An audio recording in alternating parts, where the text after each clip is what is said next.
Hi, everyone. Thanks again for tuning into another Future of Money series with Libra Services. My name is Denitha Doe, and I am here with Annette Nellen, who is going to tell us a little bit about her background and why she decided to join the board for Libra Services and her passion for digital currency. Hi, Annette. Hi, Denise. Well, my background is I've actually been doing tax work for over 30 years, and right now I'm a professor at San Jose State University, a direct-to-graduate tax program. Been there actually 25 years. Prior to that, I was in practice for 10 years, and I was with Ernst& Young, and I was also actually with the IRS for 5 years. So that's kind of my background, and my teaching is really focused on like technical aspects of tax. I also do teach a tax policy course, and my teaching does involve being in Silicon Valley, a fair amount of rules regarding all kinds of e-commerce, high-tech type topics. That's fabulous and so impressive and inspiring. Your work with also the AICPA as well. You were with I them? Yes, yeah, I've been very involved with the tax sections of the AICPA and the ABA. So I'm working with other practitioners and things we do there. It's like perhaps writing comments on proposed regs or giving suggestions to Congress on legislation they've already proposed or things that they maybe should be proposing, so that they can hear, what concerns of practitioners are and that we can weigh in when we think they need our input. Because it's good to hear from the practitioner because they get a better understanding of how these rules really work and where there's weaknesses and um, where there's weaknesses typically is complexity. Sure. Well, and that's a great segue into the recent regulations revolving or in relation to digital currency in 2014 last year. Can you talk a little bit about the ruling from the IRS as it relates to digital currency and the tax implications? Sure, digital currencies like Bitcoin been around since possibly 2009, and the IRS was really slow to get guidance out, and they were really being pushed by the GAO and National Taxpayer Advocate saying, people have virtual currency of some form, and they're using it, and if they're not reporting it or they're confused as how to report it. So around March of 2014, the IRS issued a notice 2014-21. If you want to see, you can just do a Google search for Notice 2014-21, and you'll find it. It's very user friendly so far as it's not any super difficult tax um, concepts. And what the IRS said was, we will treat the virtual currency as property. Well, that makes sense, but in the context of the federal tax law, that means they're not going to treat it as a foreign currency. There's special rules that apply to a foreign currency. But because a digital currency, cryptocurrency, is not a currency of any sovereign country, it doesn't make sense to really treat it as such. Though when I say it doesn't make sense, of course, people are using Bitcoin and Dogecoin as um, currency as far as a medium of exchange, but the IRS is going to treat it as property. Now, knowing that, when you have a tax question, gee, how do we treat this? Well, there's a whole bunch of existing law on how you treat property. For example, if you bought Bitcoin back in 2010, you've been hanging on to it. Today you sell it for some significant gain. Well, the law is pretty clear. That's the sale of a capital asset. If you're holding this for investment, you have a long-term capital gain, and you will report it on your tax return. The notice is in the form of several Q&As, and much of it, just sounds like common sense once you know they're going to treat it as property. It does specify that if somebody is mining a virtual currency, that is considered income when they obtain it at whatever that current value is for that day. If you pay your employees in Bitcoin, yes, you still need to issue them a W-2. If you pay your service providers with a Bitcoin, you still issue them a 1099. So it's fairly straightforward once you know it's property. Now, there are a few areas that the IRS will need to get some specific guidance out. For example, should you be reporting this virtual currency on what's known as your FBAR form, which is normally used for reporting foreign financial type assets? And is Bitcoin a foreign asset? Well, arguably no, because it's a digital currency. It doesn't really exist anywhere. That might be something that Congress might need to step in and give some guidance. Finally, when the IRS issued the notice 2014-21, they also said, well, this might not answer everybody's questions. please give us comments on additional guidance or additional questions you might have. I don't think they've gotten much, but maybe they'll get some more this filing season. Interesting. Well, that's a really good point that you just made, that they haven't gotten a lot of, I guess, initiative or guidance from accountants, are you saying? Or you I just, saw something come in from, I think it was the Texas CPAs, but I have not seen much, at least, or unless it's not getting published on people's websites. interesting. But it came out March of last year, so certainly not all returns had been filed by then. Certainly, so far as 2013 returns, people were thinking about it. But the number of people who have virtual currency continues to grow. When I'm out doing presentations on usually tax updates to practitioners, I ask them, "Do you have Bitcoin, or does anybody in your practice have it?" And usually, very few hands go up. And I give them some background about how pervasive it's becoming. I said, you need to ask, because you certainly have at least one client that has or is using Bitcoin. That's going to continue to grow. So I encourage them. I said, you really need to make sure you understand it, and then find out how your clients are using it. And if they're, for example, buying stuff on Overstock.com, they're buying coffee, or maybe they're using it in their business, you need to get them set up with, help the client get set up with appropriate software that would then uh, let the client do more of this tracking. I mean, I don't think the CPAs necessarily want to do all this tracking for them when the individual could do it and report it to their accountant at the end of the year. But the accountant really Hmm. needs to help them to get familiar with why it needs to be done, get a sense of how are they holding it. Are they holding it for business purpose? Are they mining? Because then if they're mining, you've got to talk to them about, well, you're likely in a trade or business.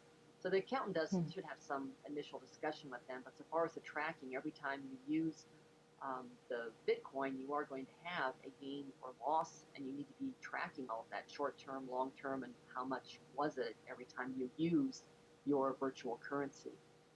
Wow, that is a lot of details to keep on top of. Yes.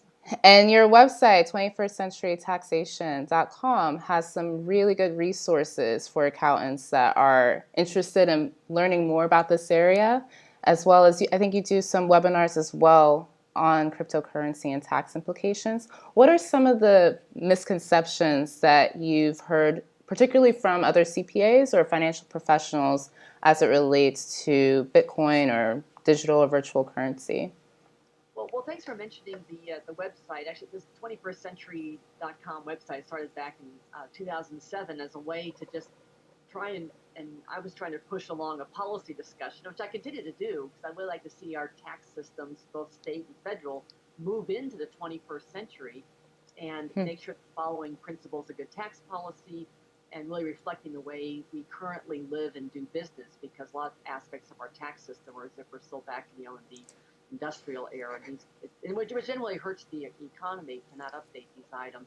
And I do actually have a link on that website on virtual currency, which will get you into a lot of links, including the Notice 2014-21 and some background on all of that. I think where there's some confusion is, well, how do I track it? And I have heard from experts who really understand the technology behind, like the Bitcoin, that perhaps when you are using it, like you're taking something out of your wallet, maybe you really can't track exactly what lot of Bitcoin you use, in which case you really don't know your basis. For today, for example, if I sell my car, well, I know I sold that car and I know what I originally paid for it, what my basis is. That might not be true when you just have something come out of your Bitcoin wallet. You might not be able to identify exactly when you had acquired that particular coin and what its basis is. So Hmm. that's where the IRS really needs to get some guidance out to say, okay, if we can't, what's known as specifically identify what we had sold, so we can track the basis and what the value was the day we used it to calculate a gain or loss, they're going to have to come up with allowing you to use something like a FIFO. Well, I'll assume that the coin I used was the first in and the first out, or can you use something else like LIFO? Some people even talk about HIFO, highest in, first out. Oh, But the IRS interesting. needs to say something. Another thing that I think is an area of confusion, there are a variety of places where you can go on the web to find out what is the current equivalent of Bitcoin into US dollars. And if you were to look at those within, a 1 minute time period, they're not all exactly the same. And if the IRS Hmm. should they tell us, is there one in particular that they endorse? Should we be doing this like an average for the day that we use the Bitcoin? So they need a little more guidance on um, uh, what is the value of this virtual currency when we're using it, because there's not like, if you pick up the Wall Street Journal and pick up your local paper, it'll tell you what the closing price was of Disney stock yesterday, and it's the same number. That Right. wouldn't be the same looking at different places. You can find out what the exchange rate is for Bitcoins. That's an area the IRS can get some guidance out. And I think one probably big misconception is I think a lot of tax preparers don't think their clients have any of this. They need to Hmm. ask. That should be a standard question when you're sending out what's called an organizer. Here, tell me all the information for 2014 so I can start getting your return prepared. Well, one of the questions that should be on that organizer today is, do you own or use a virtual currency? If yes, we'll chat. Interesting. I love that. That's a nice actionable item for a tax professional that's listening right now. When you send out your organizer, include a line asking your client, hey, do you happen to have digital currency? And then that will start a conversation Right. along those lines. That's great. And I love that you talk about modernizing the tax process and system. And a lot of what you talk about is also using software. Can you tell me a little bit about then why you joined Libra's board and what you see Libra Services providing to tax professionals? Well, sure. Well, I did join because I was asked to join. I thought that sounds interesting, because I'm always interested in what latest technology is and what kind of tax implications there might be. Plus, is it something that could actually help us to modernize how we do business? In fact, even how we do tax compliance. And I think the connection to Libra was through a fellow professor at the San Jose State, and when Jake had told me what he was doing, I thought, yeah, that's very interesting, and I'll do what I can to offer any kind of tax advice. And sometimes what I'm telling him is, be cautious, because your software can do some things that maybe the IRS has not yet endorsed, but it's good that it can do it.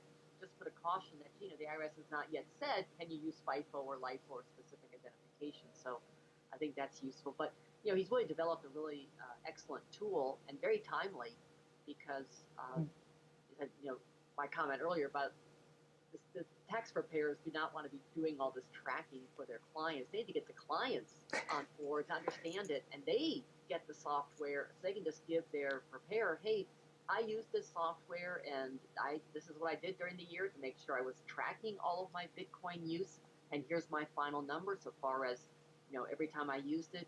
Because let me just also clarify, for example, if I'm going to buy something from overstock.com or some other merchant that takes Bitcoin, Mm-hmm. what I've really done on that day is that Overstock and I have bartered, right? Because I've given them property and they gave me property. That's what we call it when it's not cash. If it's cash, that's a sale. If it's property for property, we call that bartering. And so whatever I gave up, like the Bitcoin, I've got a gain or loss in that asset that I gave them, just as if I gave them a piece of gold. I have to figure out what's my basis in the gold, what was the value that day that I gave it to them, and I've got a gain or loss. So that's a fair amount of tracking if you're particularly making a lot of purchases of Bitcoin during the year. So I think using the software, I think Jake and Libra Services were very timely to get that developed and give it a fair amount of functionality. But people really need to know that this is sooner rather than later. Get your client who's using the Bitcoin or other virtual currency on some kind of a system for tracking it, and that software works very well with your wallet, and load it on your computer, and do all your tracking with whatever virtual currency you're using. But the sooner the better. Absolutely. And for those that may not know, Overstock did millions of dollars worth or digital currency worth of transactions in 2014, I believe. Yeah, apparently the first couple of months they had $1 million of sales, and somebody had told me that those were mostly new customers. So there were people that weren't buying online because they didn't want to give a credit card, or perhaps didn't have a credit card or a PayPal account. Exactly, exactly. And so for a tax professional listening to this, there are definitely people using this in everyday purchases as well as, and possibly mining as well. Right. Yes. So thank you so much for your time in that. I would love to close with where you see this going. This is obviously a really new territory for accountants. The IRS is figuring out what to do with this. What do you see this building into over the next year, 5 years from now? Well, I think virtual digital currency, I think it is going to continue to grow. I think indicators of that, certainly your comment about Overstock seeing millions of dollars of sales. Well, other merchants pay attention to that, and like, well, I better start taking the Bitcoin as well. But there was just word some state was going to perhaps start taking Bitcoin for tax payments. We'll see how that continues. But I Oh. think we're going to see more businesses of all sizes using virtual currency in some way, maybe as an effective way for maybe transferring money for lower transaction costs. So I think we'll continue to see it grow. Maybe look at the dollars that are invested in startups surrounding it. There was an article a year or so ago in the New York Times by Mark Andreessen, and he'd said that his venture capital company had like $50 million invested in Bitcoin startups, and that's not the only VC money out there. So there's obviously a lot of new activity, and I think it's getting a fair amount of attention. Also, I think just the decentralized system of Bitcoin, I think it's going to be looked at for, well, what else can we do in this decentralized environment where we don't rely on some third party to handle something. We just have this magic software system that can verify and has controls in it to make these things happen. Because, for example, I think even voting might be done in this kind of a context of, we'll do the voting and any runoffs we need, we'll just do it all within this system, and it's viewed as being trusted. I think there's many uses beyond just a virtual currency for a decentralized type system. That is really exciting to think about all the possibilities from, Yes. yes, that are really possible with this technology and just a whole new way of thinking. Um, yeah, so if anyone wants to learn, particularly tax professionals, tax preparers, financial professionals, want to learn more from you, where can they find you or connect with you, Annette? Well, they can certainly find me on the internet. You just do a search for Annette Nellen, Nellen. I will pop up. I've got a good number of websites on a variety of tax topics. And also, I do maintain this 21st century taxation website and blog where I'm talking about tax policy matters. And certainly, if you take a look, please enter a comment. We can have a discussion on these you know, current issues here. You are a wealth of knowledge. Absolutely. Definitely. Thank you so much for your time. And this is Future of Money for Libra Services, and I'm Denitha Doe. Thank you. Okay, thank you very much.